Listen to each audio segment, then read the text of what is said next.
Hello there, everyone. I'd like to talk about a very personal subject with you today. Do you suffer from what we may in the physical media community call DDD? Yeah, double dipping disorder. It's a very serious condition that affects physical media collectors around the world, including myself. I'm currently trying to treat myself, doing some self-treatment for that. But yeah, you don't have to think of yourself as being alone with DDD. We here at the Jeffman 316 Pop Culture Reporter channel, with myself, Jeffman 316, leading the charge, we're here to open up the doors to talk about such disorders as DDD with you, the physical media collectors of the world, and let you know that you're not alone and we can get through this together. So let's get into this video where we talk about double dipping disorder. Let's go.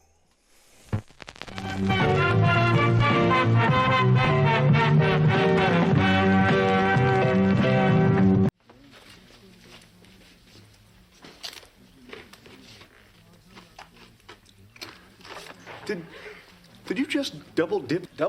What are you talking about? So what's going on, everybody? Welcome back to the Jeffman 316 Pop Culture Reporter channel. I'm your host, as always, Jeffman 316. That's me on the sign. Jeffman 316 Live is where we talk about movies while watching a movie. We do watch along, usually Sunday nights, 10 p.m. Eastern. Come over and join me. Also join me on social media. Hit me up on Jeffman 316. Try to post some little funny things there. But like I said in the intro, we're talking double dipping. Do you suffer from DDD, the double dipping disorder? When I say double dipping, I don't mean always upgrading. Now, some people could consider that a double dip. Like if you own the movie on VHS, then went to DVD, then went to Blu-ray, and then went to 4K. I don't 100% necessarily say that's a double dip because you are upgrading the quality of the video. What I mean is like an example like this. Like I purchased the 4K of the movie The Blob, the remake of it. I'm a big fan of this movie. I really love it, from 1988. It's got Kevin Dillon and Shawnee Smith from Saw fame. It's got this. You might remember this is the original VHS and DVD cover. I remember. So this was when Shout was doing a great job of giving you some extra value by always including a slipcover that doesn't match.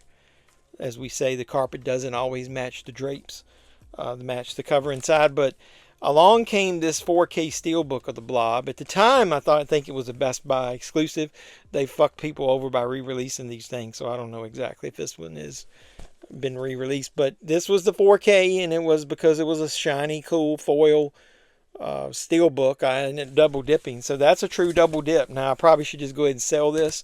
But so I didn't really need the 4K Steelbook because I had the regular 4K release. I wasn't going to get it until I saw it. So that's a true double dip.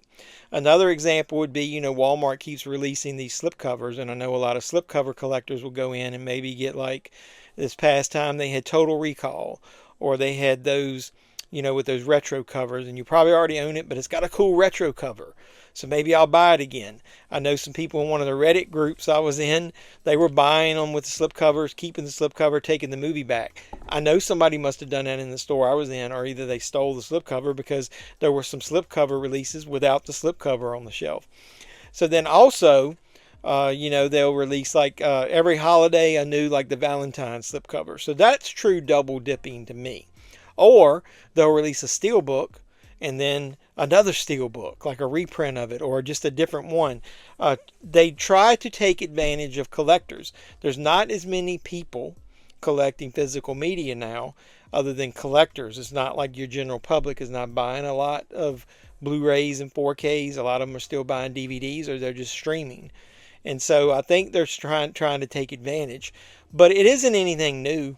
It's something that's been going on for a while, and I say that a lot of times like it's something new. It's existed ever since I got into DVDs. Now, obviously, I don't remember double dipping much on VHS other than I did buy some movies in widescreen like Jaws and Pulp Fiction that I already own on the Pan and Scan VHS. But I'm going to tell you a story about a store called Saturday Matinee. Do you guys remember Saturday Matinee? In my area, it was a precursor to like FYE. It was all videos, VHS, DVDs. It was before Blu-rays. I remember buying my first Elite DVDs there of The Evil Dead, and I think I Spit on Your Grave. And that was one of the first times I really enjoyed a commentary track that included Joe Bar Briggs, but I digress. That's not what I'm talking about double dipping on. What I'm talking about is I remember double dipping, and I probably did it before this, but the first time I really did it, I remember double dipping at the time in the store. When I bought a release, I bought the same release again in that store. And what was that release? It was The Evil Dead back when Anchor Bay was releasing DVDs of it. I remember buying the Evil Dead 10 set back then, or even a 2, I think. But this was like literally 4 different releases of The Evil Dead that was released in stores at the same time.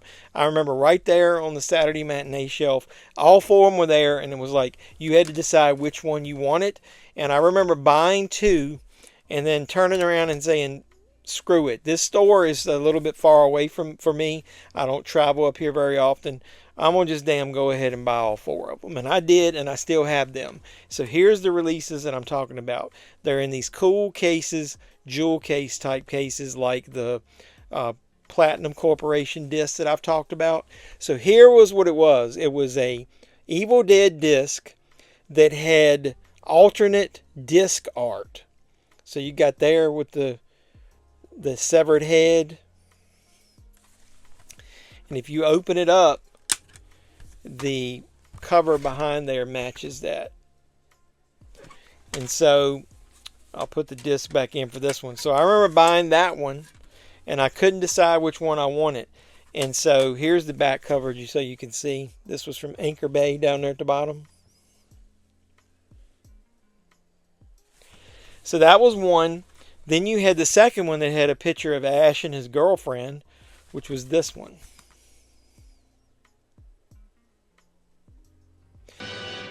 Groovy. Now, I don't remember which 2 that I picked up.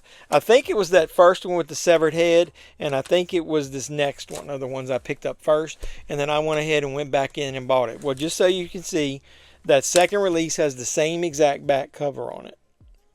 So this was an example of the collector mentality took over from the movie buff mentality. And I'll tell you a little bit about that in a minute of why I say that. But I'm going to go ahead and show them all. Here's the third one.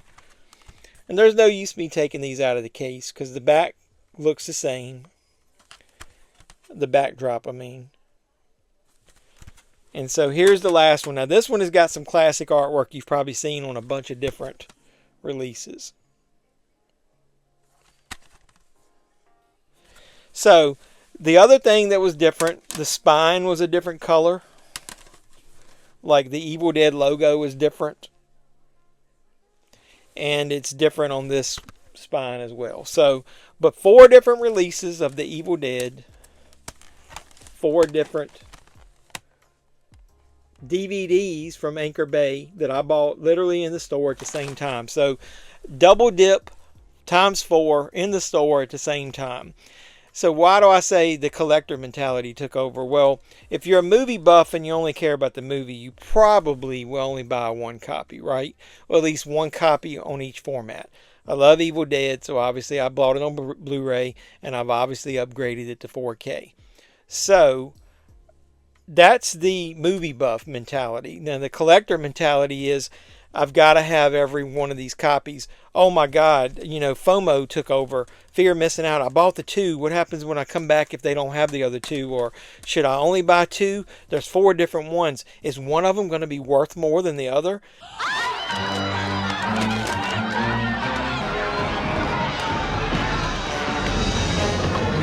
That's the kind of mentality, where the collector mentality takes over and you're not just a movie buff.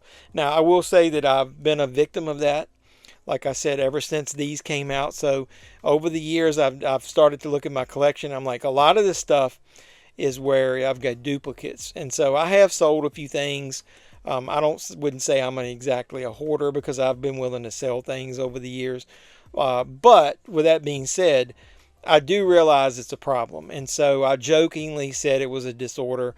I'm almost thinking it kind of is. I mean, you kind of get a little, I don't want to say OCD because that's disrespectful for people with OCD, but it is like a collector mentality where you think you have to have all the copies. It's tremendous fear of missing out. You think you need each one of them because, like I said, one of them may hold more value, one of them may be rare, one of them may be more popular. I don't know. You're just afraid you're going to see somebody with the one you didn't get, and you're going to wish that that's the one you had bought. That's, like I said, collector mentality, and I'm trying to get away from that. So I've stopped buying a lot of these releases with swag and just buying the movie release because what am I going to do? Just sell the stuff? I don't have enough room to continuously store that stuff over the years. So I'm also trying to stop double dipping as much, like I said, to save space and save money. And I'm trying to get away from that mentality. So I've done a pretty good job at it. I've done way better than I did back then, but I still have a lot of work to do. So let me know in the comments down below some examples of where you know you've double dipped when you probably shouldn't. Different releases, different collector's editions, why you do it. Do you think it's a collector's mentality? A lot of people that have commented on my videos before when I've talked about FOMO and all that kind of stuff, they're like, well, just enjoy the movie and quit worrying about that stuff. It's easier said than done. I mean, I've been the same way when I've collected other things, is that you kind of get almost like jealous when you see what other people have, and it just builds up inside to where you think you have to have it. So I think as I've gotten older, I think I'm gotten a little better about that. And so I want to know what you guys think. So what do you double dip on, or do you double dip? Let me know in the comments down below. And while you're down there, like, comment, subscribe, share, do all the normal YouTube stuff. I really appreciate all the support you guys have been giving me. Watch the live streams. Watch all my videos. I got a lot of Terrifier content. There's art there. I got a lot of Halloween, and especially Halloween Ends. I did a lot of videos on that where I shit on that movie at the beginning and then kind of like it now. I've got a Halloween Ends video in me. I can feel it that I want to do another one because I keep ranting with people and getting into internet arguments about that movie. But I did a ranking of the Halloween movies. Watch all that kind of stuff. Don't just watch my hunts. So support me any way you can, and I'll keep making great content. And until next time, boys and girls, this has been JevMan316. As always, I'm your pop culture reporter signing out saying you guys be safe out there from double dipping. And now, Deep Thoughts by JeffMan316. You know, sometimes I ask myself, do I really need another version of this same movie?